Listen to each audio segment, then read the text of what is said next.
여러분이 사는 곳에서는 아직 이런 느낌이 들지 않을지도 모르지만 겨울은 공식적으로 끝났습니다.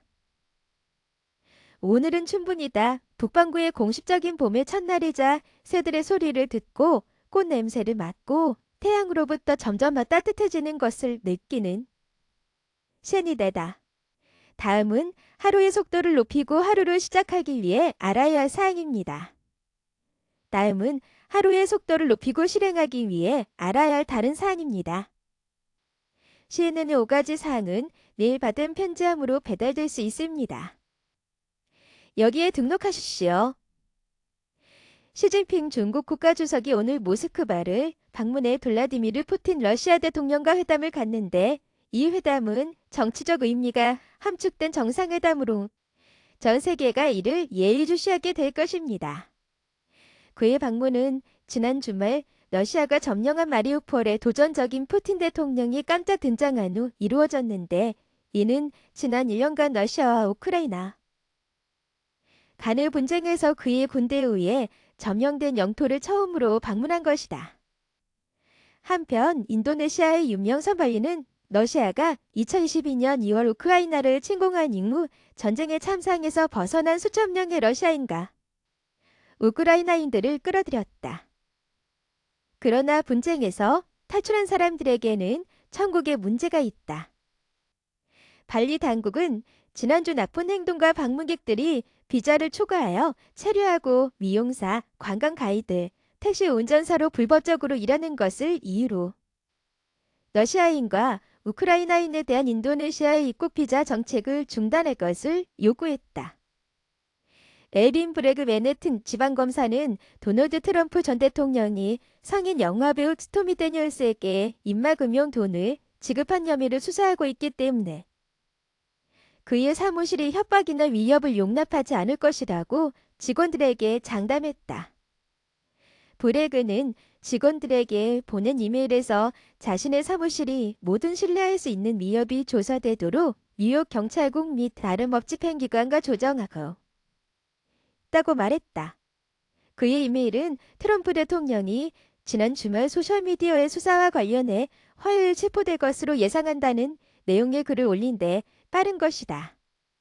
시와 즉 연방법 집행기관들은 보안준비 회의를 열었고 트럼프의 한 변호사는 기소장이 내려질 경우 대혼란이 발생할 것이라고 말했다.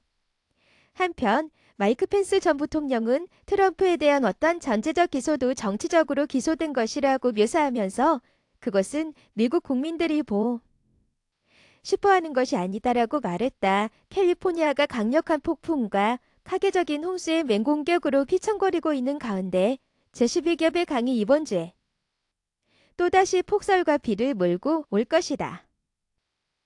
가장 최근의 폭풍은 강풍을 동반한 캘리포니아를 강타했고 어제 그 지역에 더 많은 비와 눈을 뿌렸다. 다음 대기 중인 강은 내일 남부 캘리포니아를 목표로 할 것이며 강풍, 폭우, 산악눈, 그리고 더 많은 홍수의 위협과 함께 도착할 것으로 예상됩니다. 이국 국립기상청 내셔널 웨더 서버슨 캘리포니아의 토양이 지난주 발생한 폭풍으로 인해 여전히 과도하게 포화되어 있어 더 많은 홍수와 급격한 유출에 취약하다고 밝혔다. 대기 중의 강은 포화된 공기를 수천 마일이나 운반할 수 있는 길고 좁은 스키드입니다. 물로 한 지역을 적실 수 있는 소방호스라고 생각해 보십시오.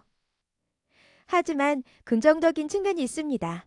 폭풍으로 인해 집들이 피해를 입고 대피하는 동안 그들은 또한 그 주의 역사적인 가뭄을 완화시키는데 도움을 씁니다.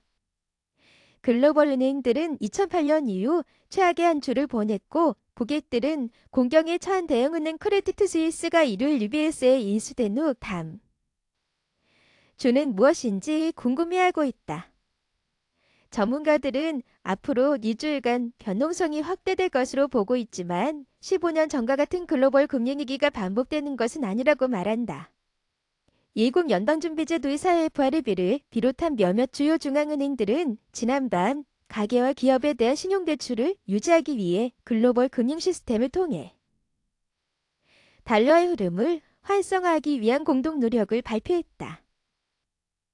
이달의 은행 혼란의 여파, 실리콘밸리 은행과 시그니처 은행의 놀라운 은행 운영과 파산은 세계 은행 시스템을 뒤흔들었다. 제넷 옐런 미 재무장관은 은행들이 스트레스를 받으면 제출을 꺼릴 수 있다고 말했다. 2015년 사우스캐롤라이나주 도로 한복판에서 숨진 채 발견된 19세 스티븐 스미스의 시신이 알렉스 머도의 살인 유죄 판결에 이어 또 다른 반전으로 개인 부검을 위해 부검될 것이라고 그의 가족이 발표했다. 마거린 머독과 폴 머독의 살인 사건을 조사하면서 알게 된 정보를 바탕으로 주 당국이 그의 죽음에 대한 조사를 재개한 지 거의 2년 만에 같은 사실이 밝혀졌다. 가부자 알렉스 머독은 2021년 6월 자신들의 시골 사유지에서 아내와 아들을 살해한 혐의로 이달 무기징역을 선고받았다. 사우스캐롤라이나 당국은 히미스의 죽음과 머독 가족 사이의 어떤 연관성에 대해서도 자세한 정보를 제공하지 않았다.